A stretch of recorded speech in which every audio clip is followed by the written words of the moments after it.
Hello बच्चों, let's see the question. 10 ml of a solution of KCl containing NaCl gave on evaporation 0.93 gram of the mixed salt, which gave 1.865 gram of AgCl by the reaction with AgNO3. Calculate the quantity of NaCl in 10 ml of solution. तो यहाँ पर हमारा जो की concept लग रहा है वो क्या है? की कॉन्सेप्ट जो लग रहा है वो reaction between KCl and AgNO3 and between NaCl and AgNO3. तो यहाँ पर हमारा जो रिएक्शन हो रहा है पहले हम उसको देख लेते हैं. जो NaCl है, NaCl वो AgNO3 के साथ रिएक्ट करके कितना देता है वो? AgCl 1 मोल. अगेन जब KCl रिएक्ट करता है AgNO3 के साथ वो भी 1 मोल AgCl देता है. अब हम सपोज कर लेते हैं कि NaCl कितना है? A ग्राम एंड KCl कितना है? B ग्राम. तो यहाँ पर क्वेश्चन में दिया गया है A plus B equal to कितना होगा? 0.93 ग्राम. तो इस तरीके से हम इसको क्या लिख सकते हैं? जो मोलर मास ऑफ NaCl है, मोलर मास ऑफ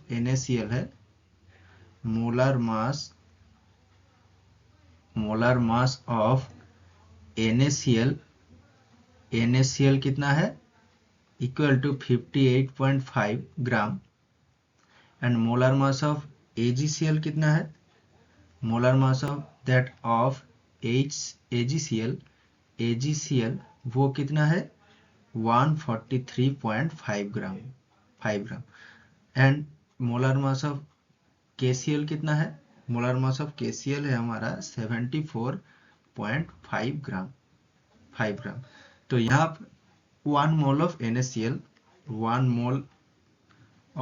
NaCl कितना देता है? 1 मोल ऑफ AgCl. तो इस तरीके से 1 मोल ऑफ NaCl का मतलब 58.5 ग्राम NaCl कितना देता है? 143.5 ग्राम AgCl. तो इस तरीके से हम यहाँ पर क्या लिख सकते हैं? A ग्राम NaCl कितना AgCl प्रोड्यूस करेगा? 143.5 divided by 58.5 into A gram AgCl.